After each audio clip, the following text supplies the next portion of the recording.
दरम्यान बदलापुरात भाजपाने एकनाथ शिंदेंना धक्का दिलेला आहे। बदलापुरात पालिका निवडणुकीसाठी राष्ट्रवादी सोबत युती करण्याची घोषणा भाजपाने केली आहे, तर भाजपकडून शिवसेनेला बाजूला सारण्यात आलेला आहे।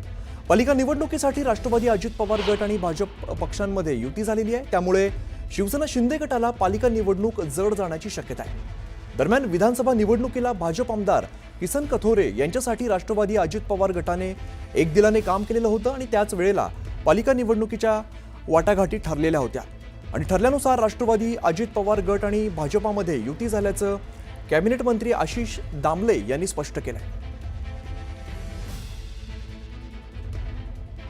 खरं तर लोकसभेच्या आणि विधानसभेच्या निवडणुकीच्या वेळेसच जे उमेदवार होते खासदारकीचे आणि आमदारकीचे त्यांच्याशी बोलणं झालं होतं की स्थानिक स्वराज्य संस्थेच्या निवडणुका या कार्यकर्त्यांच्या निवडणुका असतात आणि त्यावेळेस मात्र राष्ट्रवादी काँग्रेसच्या कार्यकर्त्यांना न्याय दिला गेला पाहिजे। आणि मला वाटतं प्राथमिक जी चर्चा झाली आणि आढावा झाला की कुठकुठले वॉर्ड आपल्याला कोणाला देता येतील ह्याचा विचार केल्यानंतर साधारणतः आम्हाला अपेक्षित जागा ही भाजपने सांगितलं की ठरल्याप्रमाणे विधानसभेच्या निवडणुकीच्या वेळेस ठरल्याप्रमाणे आम्ही द्यायला तयार आहोत आणि त्या अनुषंगाने आमचं काम सुरू झालंय।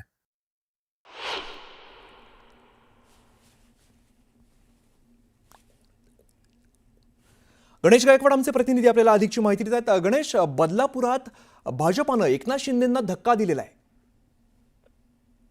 अमित, भाजप आमदार किसन कथोरे आणि परशुराम आर्थिक विकास महामंडळाचे अध्यक्ष कॅबिनेट मंत्री कॅप्टन आशिष दामले हे या नव्या युतीचे शिल्पकार आहेत। बदलापूर शहरामध्ये शिवसेना आणि भाजपामध्ये अनेकदा खटके उडाल्याचं पाहायला मिळते आणि त्याच्यामुळे पालिका निवडणुकीच्या पार्श्वभूमीवर ही पालिका आपल्या ताब्यात घेण्यासाठी आमदार किसन कथोरे आणि कॅप्टन आशिष दामले यांनी जी व्यूहरचना आखली होती त्यानुसार हे सगळं केलं जात आहे। सत्तेतून शिवसेनेला बाजूला ठेवण्यासाठी स्पष्टपणे ही सगळी गणितं बसवली गेलेत आणि त्यामध्ये राष्ट्रवादी अजित पवार गट असेल किंवा भाजपा असेल हे नगराध्यक्ष पदासाठी एक उमेदवार देतील आणि त्यानुसार सत्तेची सगळी गणितं बदलापूर पालिकेत बसवली जातील अशी सगळी शक्यता वर्तवली जाते। मात्र शिवसेनेची या पालिकेवर असलेली एकाधिकारशाही जी आहे ती मोडीत काढण्यासाठी दोन्ही पक्ष एकत्र आल्याचं पाहायला मिळत आहे। कारण भाजपा बदलापूर शहरामध्ये तुल्यबळ आहे, मोठ्या प्रमाणात त्यांचे नगरसेवक आहेत।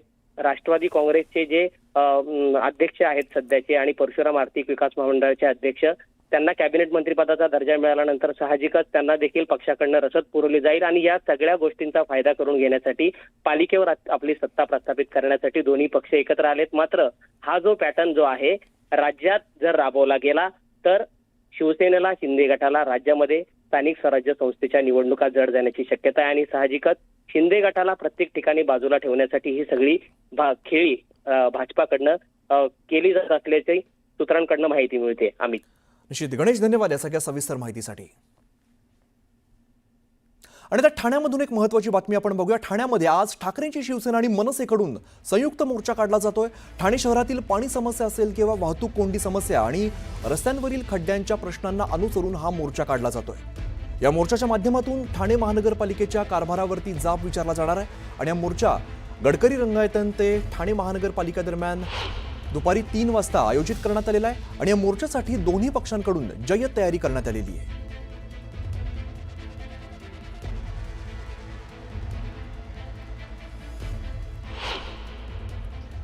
ज्या पद्धतीने मुख्यमंत्री पालकमंत्री असलेल्या जिल्ह्यात ते ज्या भागाचं प्रतिनिधित्व करतायत त्या महानगरपालिका हद्दीत जी गुंडगिरी, जी दरोडेखोरी, जो भ्रष्टाचार, जी लाचलुचपत सुरू आहे त्या विरुद्ध हा मोर्चा आहे।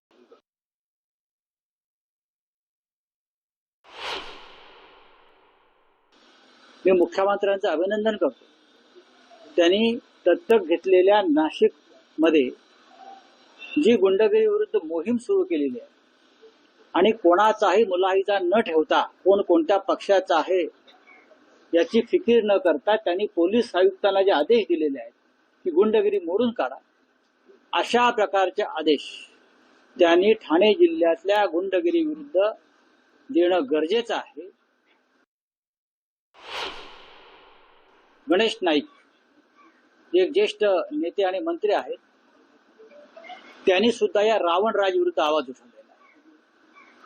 आणि मी त्यांचे अभिनंदन करीन की त्यांनी ही सर्व हरामखोरी मोडून ठाण्यामध्ये जनतेचे प्रश्न ऐकण्यासाठी जनता दरबार सुरू केले आणि आज आम्ही या अन्यायाविरुद्ध, या भ्रष्टाचाराविरुद्ध शिवसेना आणि मनसे एकत्र येऊन मोर्चा काढत आहोत.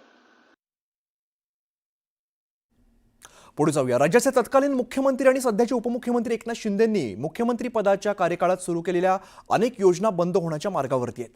आनंदाचा शिधा योजनेला यंदा मुहूर्त मिळालेला नसतानाच मुख्यमंत्री माझी शाळा सुंदर शाळा योजनेवर सुद्धा लाल शेरा मारण्यात आलेला आहे. राज्यातील शाळांचा सर्वांगीण विकास करणं, त्यांचं आधुनिकीकरण आणि सौंदर्यीकरण करण्याच्या उद्देशाने मुख्यमंत्री माझी शाळा सुंदर शाळा योजना सुरू करण्यात आली होती. मात्र ही योजना केवळ 1 वर्ष राबवण्यात आली.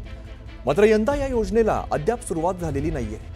महायुती सरकारच्या मुख्यमंत्री लाडकी बहीण योजनेचा फटका या योजनेला बसल्याची चर्चा सध्या सुरू आहे. आता जे मुख्यमंत्री आहेत त्यांना या योजना मुद्दामून नको असाव्यात, कारण या योजना आणत असताना एकनाथ शिंदे साहेबांनी या योजनेसाठी बऱ्यापैकी पाठपुरावा केला होता. ते स्वतः त्या काळामध्ये मुख्यमंत्री होते. मग या योजना अशाच चालू राहिल्या तर एकनाथ शिंदे साहेबांचं नाव अजून मोठं होईल असं कदाचित भाजपच्या काही नेत्यांना वाटत असावं. या 2 प्रमुख कारणांमुळे या सर्व योजना बंद केल्यात. पण आम्हाला एवढंच म्हणायचं आहे की लोकांचा फक्त वापर करून घेतला गेला. आपण घर चालवत असताना उपलब्ध पैशामध्ये नियोजन करत असतो, काटकसर करत असतो, पुन्हा त्या ठिकाणी आणखी नियोजन करत असतो. शेवटी सरकार चालवत असताना प्राधान्याचे विषय कुठले, परत पहिला आत्ता प्रायोरिटी काय आहे याचा विचार करून सरकार नियोजन करत असतं. आज शेतकरी आज त्या ठिकाणी अडचणीत आहे, मग त्यापेक्षा मोठी प्रायोरिटी आहे का? दरम्यान ठाकरेंच्या शिवसेनेचे नेते अंबादास दानवेंनी ट्विट करत मुख्यमंत्री फडणवीस आणि उपमुख्यमंत्री शिंदेंवरती निशाणा साधलाय. योजना बंद करणार हे चालू सरकार आहे.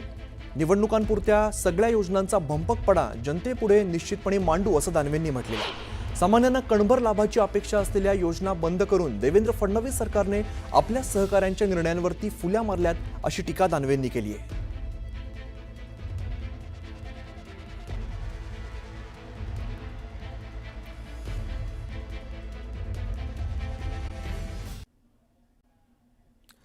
सुमित सावंत आमचे प्रतिनिधी आपल्याला अधिकची माहिती देतात. सुमित, खरं तर संजय राऊतांचा एक महत्त्वाचा दावा समोर येतोय. काँग्रेसला सोबत घेण्याची राज ठाकरेंची इच्छा असं ते म्हणतायत आणि तर राजकीय प्रतिक्रिया सुद्धा यावर यायला लागल्या. बरोबर आहे, कारण अद्यापही युतीची अधिकृत घोषणा झालेली नाही. म्हणजे ठाकरे बंधू गेल्या 3 महिन्यात 7 वेळा जरी भेटले असले किंवा एका मंचावर जरी आले असले तरी देखील त्यांनी युतीची घोषणा केली नाही. आणि अशामध्ये महाविकास आघाडीमध्ये स्वतः उद्धव ठाकरेंचा पक्ष आहे. अशा वेळेला राज ठाकरे हे म्हणतात की किंवा त्यांची भूमिका आहे काँग्रेसनंही सोबत यावं. म्हणजे अधिकृत घोषणा नाहीये, पण दुसऱ्या बाजूला राज ठाकरे म्हणतात की काँग्रेसनं सोबत यावं किंवा ते जर सोबत आले तरी चालणार आहे, असं संजय राऊत सांगतात. त्यामुळे महाविकास आघाडीमध्ये हे सगळे पक्ष एकत्र राहतील की नाही हा भाग वेगळा आहे, पण 2 भाऊ मात्र एकत्र येत आहेत आणि त्यांची भूमिका आहे की महाविकास आघाडीमध्ये काँग्रेसनं देखील सोबत राहावं असे स्पष्ट संकेत स्वतः राऊत देतात, संजय राऊत यांनी दिलेले आहेत. त्यामुळे आता कदाचित केवळ हे 2 भाऊच एकत्र येणार नाही तर महाविकास आघाडीच आता मोठी होणार आहे, वाढणार आहे. मनसे देखील आता महाविकास आघाडीमध्ये कदाचित सामील होईल. इतर नेत्यांकडून देखील त्याला दुजोरा दिला जातोय किंवा ते जरी एकत्र आले तरी आपल्याला चालणार आहे असं त्यांच्याकडून सांगितलं जात आहे. त्यामुळेच या सगळ्याचा फायदा महाविकास आघाडीला होईल की नाही होईल हा भाग नंतरचा आहे. पण तुर्तास मनसे केवळ महाविकास आघाडीमध्येच एकत्र येत नाहीये तर युती देखील होते. दोन्ही पक्ष एकत्र येऊन काँग्रेसला देखील सोबत घेण्यासाठी इच्छुक आहेत. हर्षद सपकाळ काही दिवसांपूर्वी म्हणालेले होते, सपकाळांनी थोडा नाराजी व्यक्त केलेली होती, पण आता सपकाळांची नाराजी कदाचित दूर केली जाईल. काँग्रेसला इतर नेत्यांना देखील सोबत घेऊन या सगळ्यात महाविकास आघाडी आणखी वाढेल अशी शक्यता आता वाढत चालली आहे, कारण संजय राऊतांनी तसं वक्तव्य केलं. सुमित, महायुतीवरती याचा काही परिणाम होईल का? महायुती आतापर्यंत राज ठाकरे हे कुठेही महायुतीमध्ये सामील झालेले नव्हते. त्यांनी एका वेळेला पंतप्रधान नरेंद्र मोदी यांना मदत केलेली होती किंवा थेट त्यांनी महायुतीला मतदान करा असं आवाहन केलेलं होतं. काही ठिकाणी अगदी लोकसभेत देखील काही ठिकाणी झालं. त्याचबरोबर जेव्हा विधानसभेच्या निवडणुका झाल्या त्यावेळेला देखील जसं लालबागमध्ये बाळा नांदगावकर यांना उमेदवारी दिली आणि तिथे महायुतीनं उमेदवार दिलेला नव्हता, तर काही ठिकाणी मनसेनं महायुतीला मदत तिथे केलेली होती. पण आता त्याचा परिणाम किती होईल हे आत्ता सांगणं थोडं संयुक्तिक ठरणार नाही. कारण असं आहे बऱ्याच ठिकाणी महायुतीमध्ये मनसैनिकांनी जाण्याची इच्छा व्यक्त केलेली नव्हती किंवा काही ठिकाणी मनसेच्या कार्यकर्त्यांनी थेट महायुतीला पाठिंबा दिला नव्हता किंवा मदत केलेली नव्हती. त्यामुळे जर महायुतीला त्यावेळेला जर मदत झाली नाही तर आता महाविकास आघाडीला जर मदत झाली, परिणाम हा तितका होईल की नाही हे आता सांगणं कठीण आहे. निश्चित सुमित, त्यामुळे आजच्या दिवसात आणखीन काय प्रतिक्रिया उमटतात हे पाहणं महत्त्वाचं असेल. धन्यवाद या सगळ्या माहितीसाठी. दरम्यान मनसे अध्यक्ष राज ठाकरे यांनी महत्त्वाची बैठक बोलावली आहे. मनसे नेते आणि प्रवक्त्यांना या बैठकीला बोलवण्यात आलेलं आहे. राज ठाकरेंच्या शिवतीर्थ या निवासस्थानी होणाऱ्या बैठकीत महापालिका निवडणुकीवरती चर्चा होण्याची शक्यता आहे. दरम्यान राज ठाकरे आणि उद्धव ठाकरेंच्या भेटीनंतर होणाऱ्या बैठकीला विशेष महत्त्व आहे. आपण बघितलं काल राज ठाकरे आणि उद्धव ठाकरे यांची भेट झाली आणि यानंतर आज ही बैठक पार पडते. मनसे अध्यक्ष राज ठाकरेंनी महत्त्वाची बैठक बोलवली आणि या बैठकीमध्ये मनसे नेते असतील किंवा प्रवक्त्यांना सुद्धा या बैठकीसाठी बोलवण्यात आलेलं आहे. त्यामुळे राज ठाकरे या बैठकीत नेमकं काय बोलणार हे पाहणं महत्त्वाचं असेल. राज ठाकरे यांच्या शिवतीर्थ या निवासस्थानी ही बैठक पार पडते आणि महापालिका निवडणुकीच्या पार्श्वभूमीवरती चर्चा होण्याची शक्यता आहे. राज ठाकरे आणि उद्धव ठाकरेंच्या भेटीनंतर या होणाऱ्या बैठकीला खरं तर विशेष महत्त्वाचं म्हणावं लागेल.